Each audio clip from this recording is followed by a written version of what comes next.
my main question is, do you think the CFPB's action to crack down on payday lenders could actually have the reverse effect and limit access to small loans by low income individuals, specifically some who have low credit scores? No, thank you for that. Let me just say to start out, the only thing that these payday loans end up doing, I call payday loans simply because they're quite predatory, is actually locking people into debt trap. And I think Mike made it very clear, and I strongly agree with him.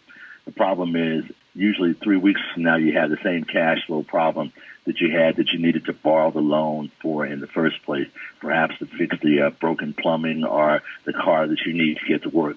Keeping in mind that when we're talking about payday loans, you are talking about loans that are given to people that have jobs, even if those jobs are underpaying jobs and so forth. So the short of it is it would certainly limit the number of access to predatory loans that are debt entrapping. But in essence, it also pushes people to look at alternatives. I think Mike began talking about the alternative of even a pawn shop being better than these payday loans.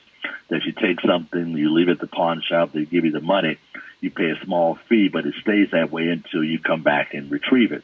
It's quite different. It also pushes them to look at things we're also finding helpful. Some of the federally insured credit agencies, that is, credit unions, also make short-term loans available that are not nearly as predatory or costly as these.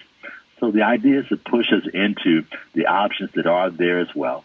I'll go back to Mike Calhoun's example that most of those who are trying to reconcile payday loans that have become as problematic as they are, that is, the extremely predatory and hard to pay off, will end up going to a source that would have been more friendly to them and less likely to catch them in a debt trap after the fact. So the short answer is if you're talking about these loans, quite often the issue of credit scores, I think you may have mentioned credit scores in your example as well, made no difference anyway.